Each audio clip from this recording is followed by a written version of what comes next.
Cerita berlanjut saat seorang anggota Wudang tengah dikeroyok oleh sekte elang. Dan saat ia merasa terpojok, muncul Lighting yang menolong. Namun di tengah pertarungan itu, tiba-tiba Yan Lai mengaktifkan jurus cakran beracun dan mengarahkannya ke anggota elang.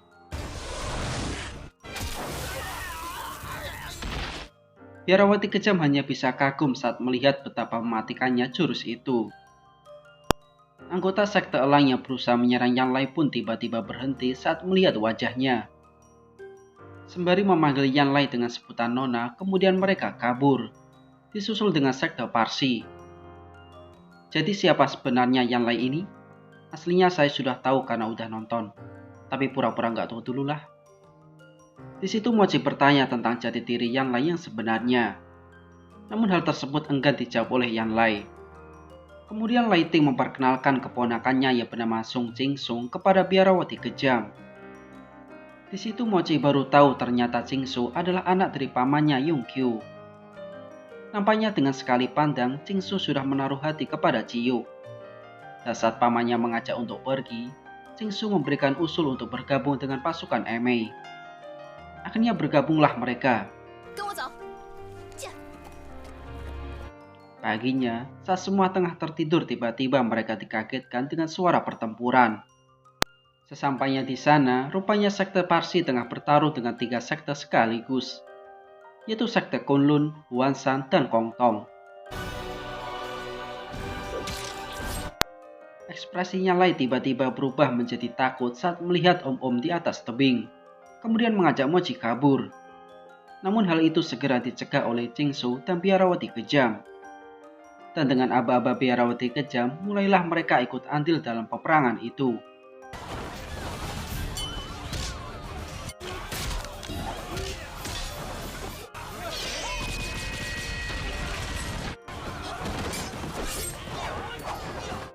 Parsi yang melihat musuh semakin banyak akhirnya menggunakan siasat menyerang dari terowongan bawah. Dan dengan pedang langitnya, sekali tebas matilah musuh di depannya.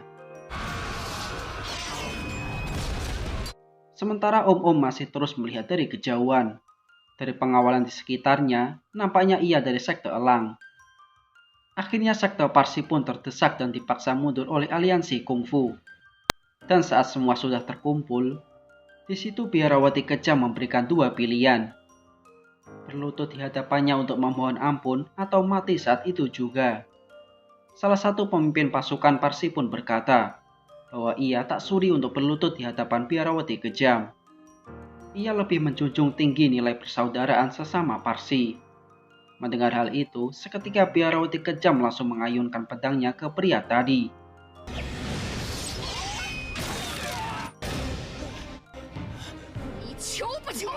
Mochi yang tak tahan melihat kekejaman itu meminta biarawati untuk menghentikannya. Ia berkata bahwa yang dilakukan si ketua Emei itu jauh lebih kejam. Di mana dulunya Parsi hanya menyakiti beberapa orang dari sekte Emei, tapi kini justru Emei malah membunuh banyak anggota sekte Parsi. Dan hal ini tidak akan selesai dengan saling bunuh. Saat Qingyun mencoba menyerang Mochi, secara spontan hawa panas dalam tubuhnya mampu melemparkan wanita itu hingga terluka. Segera Mochi mencoba menyembuhkan beberapa anggota Parsi yang terluka. Melihat hal itu, biarawati kejam memanggil Mochi dan memberinya tawaran. Jika Mochi berhasil menahan 3 pukulannya, maka dirinya akan melepaskan Mochi dan sekte Parsi. Dan tanpa ragu-ragu, Mochi langsung menerima tawaran tersebut. Mulailah biarawati kejam mengeluarkan jurusnya. Dan seketika Mochi dibuat mencelat.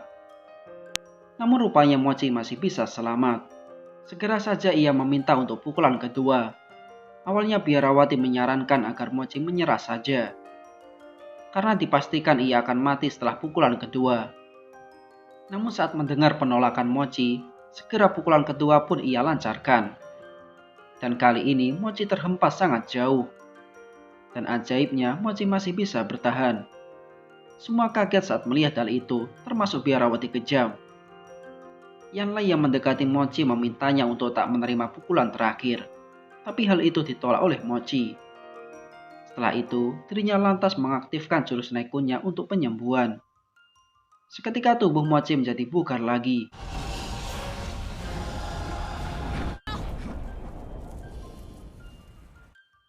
meminta biarawati untuk melancarkan pukulan ketiga. Tapi saat sudah bersiap, tiba-tiba muncul om-om yang tadi kita lihat. Di situ ia memperkenalkan dirinya yang bernama Yan Yewong. Mendengar nama tersebut, Mochi seketika tahu kalau om-om di depannya adalah pamannya. Di situ Yan Wong kagum akan keberanian Mochi, sekalipun ia belum tahu kalau Mochi adalah keponakannya. Tak sampai di situ, Yan Wong juga mengancam biarawati. Kalau sampai ia membunuh Mochi, maka pasukan elang yang berada di atas seketika akan menghujani mereka dengan anak panah. Mochi akhirnya bersiap menerima pukulan terakhir. Segera ia pasang posisi sambil mengaktifkan tenaga dalamnya.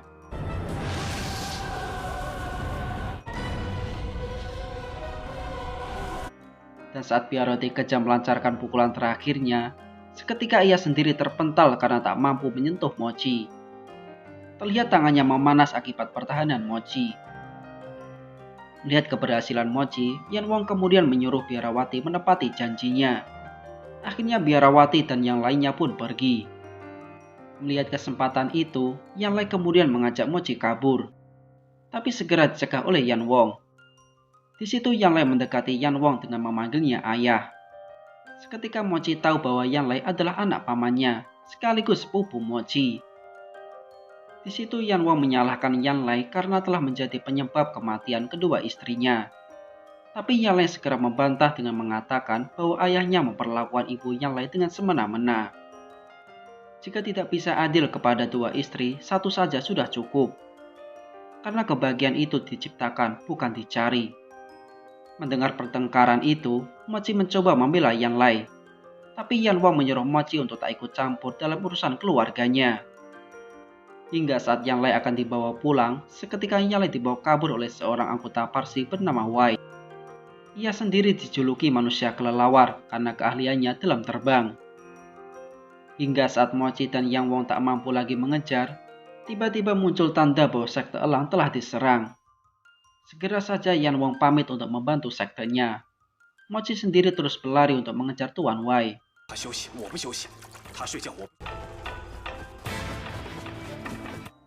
Hingga saat malam tiba, Mochi bertemu dengan seorang biksu obesitas yang bernama Chong Tail. Usut punya usut, ternyata Chong Tail ini merupakan sahabat Wai, dan sekaligus ia adalah anggota Parsi. Di situ Chong Tail mengatakan bahwa Wai mempunyai kebiasaan menghisap darah manusia. Hal itu ia lakukan demi menjaga suhu tubuhnya. Namun saat Mochi akan pergi, segera Chong Tail mengeluarkan karung goninya dan memasukkan Mochi ke dalamnya. Karung itu benar-benar kuat, sampai-sampai kekuatan Mochi tak mampu menembusnya.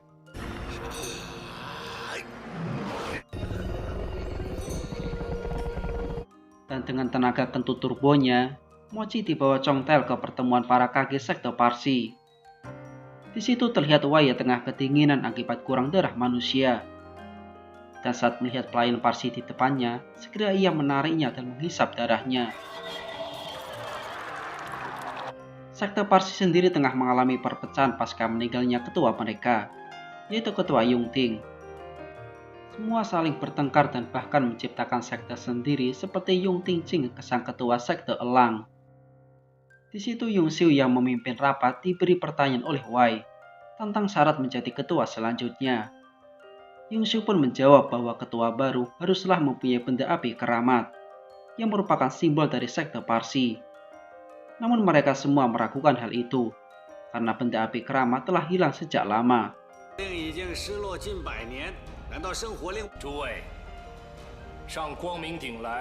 Cao Ting yang sejak awal tidak menyukai Yung Xiu pun mencoba memfitnahnya, bahwa sebenarnya posisi ketua sangat diinginkan oleh Yung. Ia juga menambahi, kalaupun Yung jadi ketua Parsi, maka dirinya tidak akan mematuhi perintah Yung. Untuk itu ia lebih memilih Wai sebagai calon ketua Parsi. Namun hal berbeda justru dikatakan Yung. Dirinya lebih memilih Cao Ting sebagai ketua selanjutnya. Dengan alasan Cao Ting memiliki kemampuan memecah belah dengan kata-kata liciknya. Cao Ting yang menganggap perkataan Yung itu sebagai hinaan, akhirnya berusaha menyerang Yung. Seketika terjadilah pertarungan antar keduanya. Wai sendiri malah ikut-ikutan menyerang Yung.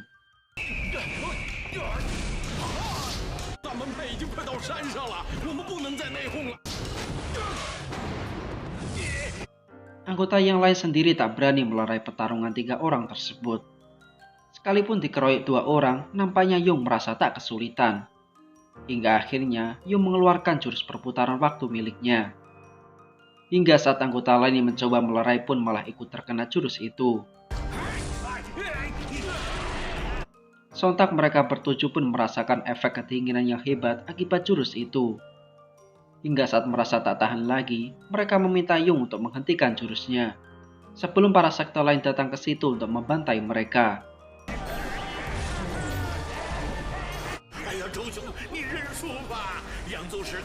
Namun saat jurus itu akan dilepaskan, tiba-tiba muncul seorang biksu pongor yang menyerang Yung dari belakang. Dan akibat serangan itu, mereka bertujuh pun tak mampu lagi mengeluarkan kungfunya dalam beberapa waktu. Mochi sendiri masih terus mendengar situasi di luar dari dalam karungnya. Rupanya biksu itu adalah Xing Quan. Di situ ia merasa senang karena akhir dari sekte Parsi sudah semakin dekat. Di antara kekagetan mereka melihat hal itu, Yung bertanya dari mana Xing Quan bisa masuk ke markas mereka lewat atas. Padahal ia mengerti jalan itu hanyalah mantan ketua Yung. Xing Quan kemudian menjawab bahwa ia bisa masuk karena lewat terowongan rahasia. Para pemimpin Parsi pun kaget mendengar hal itu, di mana terowongan rahasia merupakan area yang pantang mereka lewati. Hanya seizin ketualah area tersebut boleh dilewati.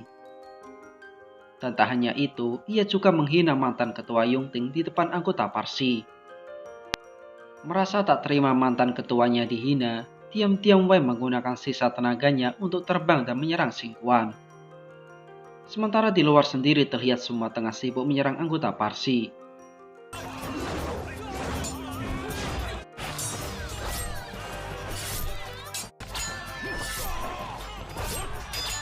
Namun di situ biarawati kejam merasa heran, karena dari tadi dirinya dan yang lain hanya melawan anggota biasa, sementara para pemimpin Parsi sama sekali tak terlihat.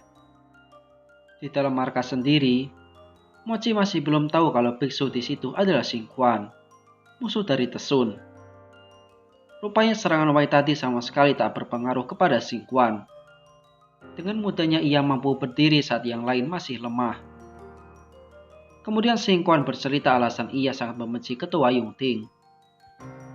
Ia mengatakan bahwa istri ketua Yung dulu adalah adik seperguruannya. Sejak kecil mereka sudah terikat dan menjadi tunangan. Namun karena orang tua adik seperguruannya tamak akan uang, akhirnya ia dinikahkan dengan ketua Yongting. Sementara cinta Xing Quan menjadi pupus dan bertepuk sebelah tangan. Namun setelah sekian lama menikah, rupanya adik seperguruannya tak bahagia hidup dengan ketua Yongting. Hingga terjadilah perselingkuhan antara Xing Quan dan adik seperguruannya itu. Tiap hari mereka bertemu dan melakukan hubungan terlarang di terowongan tersebut. Hingga adik seperguruannya itu malah hamil. Bukan hamil anak ketua Yongting, melainkan anak Xing Quan. Namun suatu ketika, kelakuan mereka berdua pun kepergok oleh ketua Yongting. Di tengah ketakutan Nyonya Yung karena tindakannya diketahui, ketua Yung yang tengah berlatih jurus perputaran waktu yaitu jurus pamungkas sekte Parsi, tiba-tiba ia tak mampu mengendalikan emosinya dan malah mengeluarkan darah dari matanya. Kemudian mati.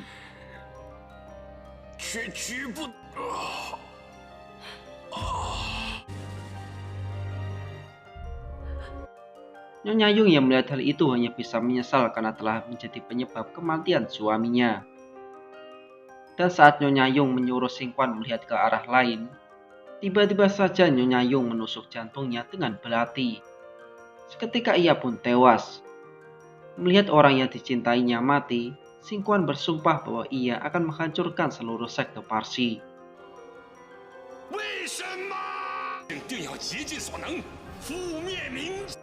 Hal itu benar-benar ia lakukan saat mengetahui Tesun murid tersayangnya ternyata adalah seorang anggota Parsi.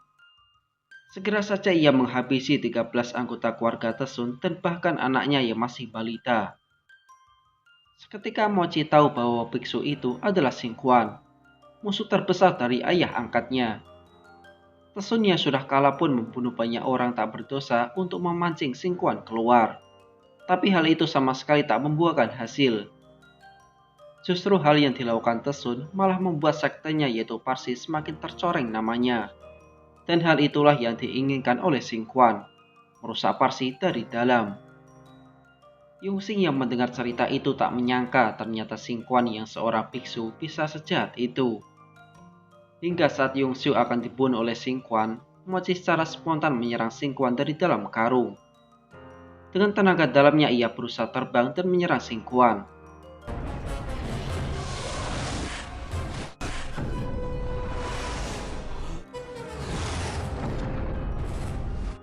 Hingga akhirnya karung kode itu pun pecah akibat kekuatan dahsyat Mochi dengan Xingquan. Mengetahui Mochi sudah lepas dari karung, Xingquan malah kabur. Sementara di luar biarawati kejam tengah bertemu dengan elang beralis putih, dan terjadilah pertarungan antar keduanya. Sekalipun biarawati menggunakan pedang langit, rupanya elang beralis putih mampu mengimbanginya. Saat Xingquan berusaha kabur, ia tak sengaja menyenggol seorang wanita kemudian jatuh dan pingsan. Melihat hal itu, Xingquan kemudian menaruh wanita itu ke ranjang tidurnya. Ternyata pintu rahasia terletak di bawah kasur wanita tadi. Hingga saat Mochi sampai di tempat itu, ia melihat seorang wanita yang cantik tengah tertidur. Namun sesaat ia harus sembunyi saat melihat pelayan perempuan itu datang. Dengan keadaan tangan dan kaki dirantai, ia membawakan air untuk majikannya itu. Namun bukannya berterima kasih, wanita itu malah menumpahkan air ke wajah pelayannya. Hingga saat ia akan memukul pelayannya, segera hal itu dicegah oleh Mochi. Dan alangkah terkejutnya wanita itu saat tahu pria di belakangnya adalah Mochi. Ya, rupanya wanita itu adalah Pat Fai, anak Yongxiu dan Hifu. Di situ Mochi lantas menjelaskan bahwa ayah Pat Fai tengah terluka di aula sekte.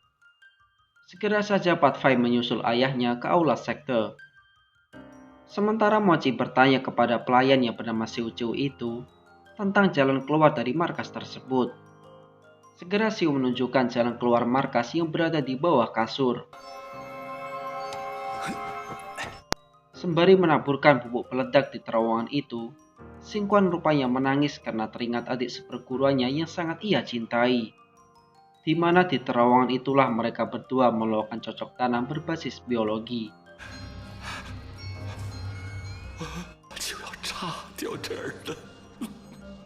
Rupanya perjalanan Mochi dan Xiu malah terhalang batu besar. Mochi lantas menggunakan kekuatannya untuk membuka batu itu. Seketika hal itu pun berhasil. Dan bagaimanakah cerita selanjutnya? Simak terus alur ceritanya. Bye bye.